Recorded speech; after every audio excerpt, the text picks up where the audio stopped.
Hi எல்லாருக்கும் வணக்கம். Welcome back to samalvandu.com. இன்னைக்கு நம்மளுடைய ரெசிபி வந்து கீ ரைஸ் நெய்ச்சோறு. அதுக்கு என்னென்ன இன்க்ரீடியன்ட் தேவைன்னு பார்க்கலாம். இங்கே நான் வந்து ஜீரக சம்பா ரைஸ் எடுத்திருக்கேன். இந்த ஜீரக சம்பாவை நான் வந்து ஊரெல்லாம் வைக்கல, சும்மா தண்ணியில் கழுவிட்டு 2-3 தடவை கழுவிட்டு தண்ணியை வடித்து வச்சுருக்கேன். அப்புறம் பட்டாணியை நான் ஏற்கனவே ஒரு 8 மணி நேரம் ஊற போட்டு எடுத்திருக்கேன்.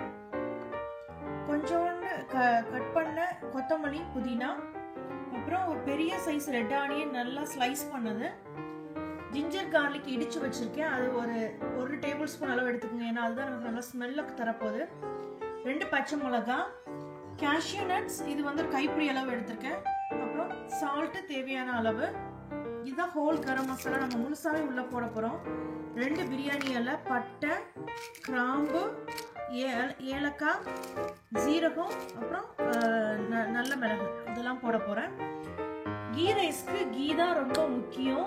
கீ போடாம 1 டீஸ்பூன் கீயை போட்டுட்டு 3 டீஸ்பூன் எண்ணெய் ஊற்றி பண்ணால் நல்லாவே இருக்காது கீ ரைஸ். அந்த கீ ஃப்ளேவர் தான் மெயின், இதில் இம்பார்ட்டண்ட்டு.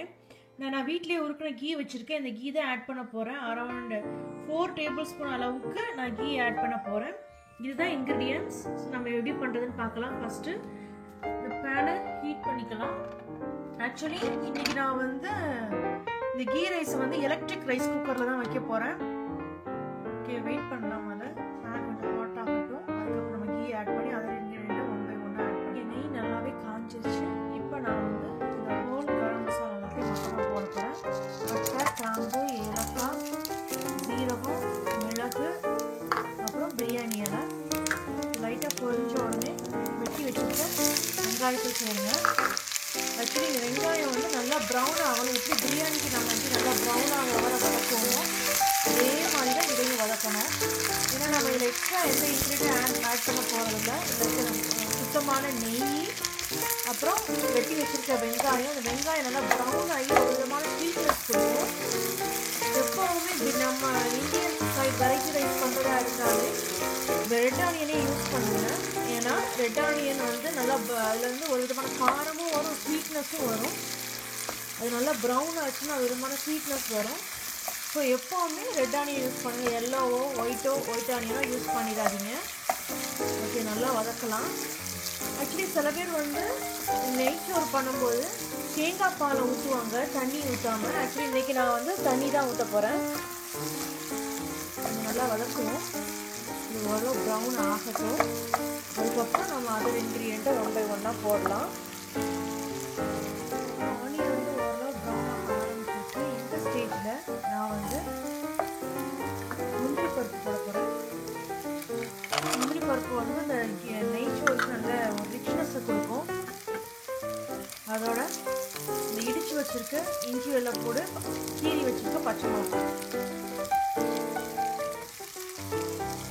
எப்போவுமே ஃப்ரெஷ்ஷாக தொலி உரிச்ச இஞ்சியை வெள்ளைப்பூடை யூஸ் பண்ணுங்கள். அதுதான் எப்போவுமே நல்லது. நம்ம ஏற்கனவே 1 வாரத்துக்கு முன்னாடியே ஸ்டோர் பாட் வாங்கி வச்சு அதை யூஸ் பண்ணுறத விட ஃப்ரெஷ்ஷாக எடுத்து பண்ணினீங்க அப்படின்னா அந்த ஃப்ரெஷ் அரோமா நமக்கு கிடைக்கும்.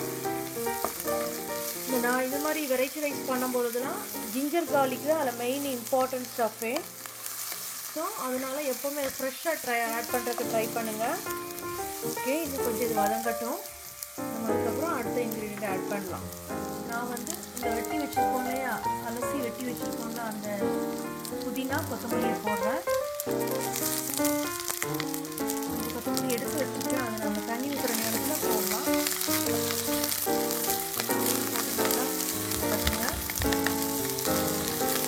இப்படி நம்ம இதில் போடுற ஒவ்வொரு இன்க்ரீடியண்ட்டுமே நமக்கு ஒரு விதமான ஸ்மெல், டேஸ்ட்டு கொண்டு வந்து கொடுக்கும். இதில் எந்த இன்க்ரீடியண்ட்டுமே மிஸ் ஆகிடக்கூடாது. ஏன்னா கீ ரைஸ்க்கு வந்து இது வந்து ஒரு பிளெயின் ரைஸ். இல்லை நம்ம வெஜிடபிளோ இல்லைன்னா வேறு எதுவுமே ஆட் பண்ணல, மீட்டோ எதுவுமே கிடையாது. ஸோ நம்ம ஆட் பண்ணுற இன்க்ரீடியன்ட் தான் நம்ம டேஸ்ட்டை எடுத்துகிட்டு வரோம். ஸோ அதனால் எல்லா இன்க்ரீடியன்ட் பக்குவமாக ஆட் பண்ணி அது பக்குவமாக வதக்கி எடுக்கணும். அப்புறம் நான் வந்து இந்த ஊற வச்சு வச்சுருக்கேன் இல்லையா பச்சை பட்டாணி, அதை ஆட் பண்ண போகிறேன்.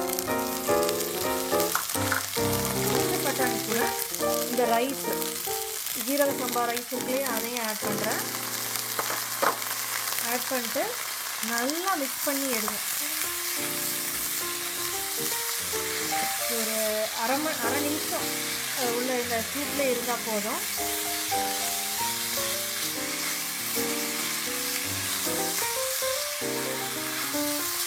இப்போ நான் என்ன பண்ண போகிறேன்னா அடுப்பு ஆஃப் பண்ணிவிட்டு இந்த மிக்சரை அப்படியே நான் என்னுடைய எலக்ட்ரிக் ரைஸ் குக்கருக்கு ட்ரான்ஸ்ஃபர் பண்ண போகிறேன். ட்ரான்ஸ்ஃபர் பண்ணிவிட்டோம் எலக்ட்ரிக் ரைஸ் குக்கருக்கு.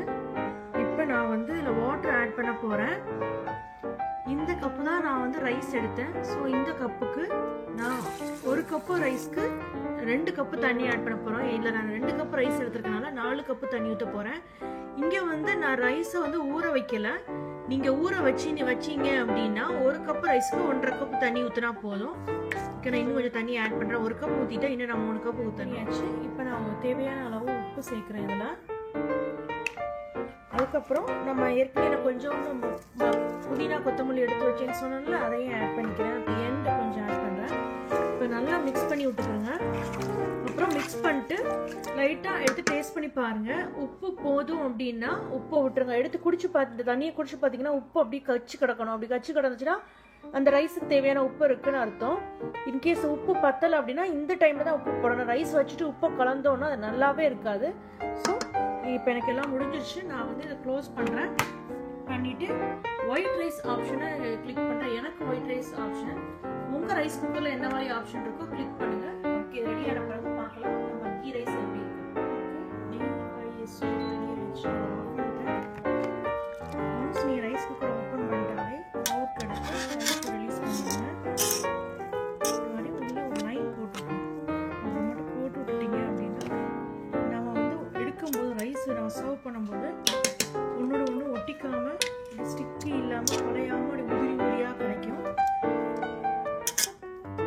வெயிட் பண்ணலாம், 2 நிமிஷம் வெயிட் பண்ணி அதுக்கப்புறம் நம்ம பிளேட்டில் சர்வ் பண்ணி சாப்பிடலாம். இதெல்லாம் நமக்கு நெய்ச்சோறு ரெடி ஆயிடுச்சு. இந்த நெய்ச்சோறை நீங்கள் வந்து நான் இங்கே ஹாட் கேஸில் மாற்றி வச்சுருக்கேன். ஸோ நான் சாப்பிடும்போது ஹாட்டாகவே இருக்கும், அதை மாதிரி மாற்றிருக்கேன். இந்த கீ ரைஸ்க்கு நீங்கள் வந்து எக் கறியோ மட்டனோ சிக்கனோ வெஜிடேரியனாக இருந்தீங்கன்னா பன்னீர் இல்லைன்னா வெஜிடபிள் குருமா சாப்பிடலாம். ரொம்ப அருமையாக இருக்கும். பாருங்கள், ரொம்ப ஈஸியான வேலை. கீ ரைஸ் எப்படி பண்ணுறதுன்னு நான் காமிச்சிருக்கேன். ரொம்ப கிரிட்டிக்கலான வே இல்லாமல் லைக் மசாலாலாம் கண்டபடி அரைக்காமல் நம்ம வச்சுருக்க முழு கரம் மசாலா வச்சு போட்டு எவ்வளோ ஈஸியாக ப்ரிப்பேர் பண்ணலான்னு காமிச்சிருக்கேன். இந்த கீ ரைஸை ட்ரை பண்ணி பாருங்கள். ட்ரை பண்ணி பார்த்துட்டு உங்கள் கமெண்ட்ஸை sameelvindhu.com போஸ்ட் பண்ணுங்கள். அப்புறம் சப்ஸ்கிரைப் பண்ண மறந்துடாதீங்க. நம்ம இன்னொரு வீடியோவில் பார்க்கலாம். நன்றி.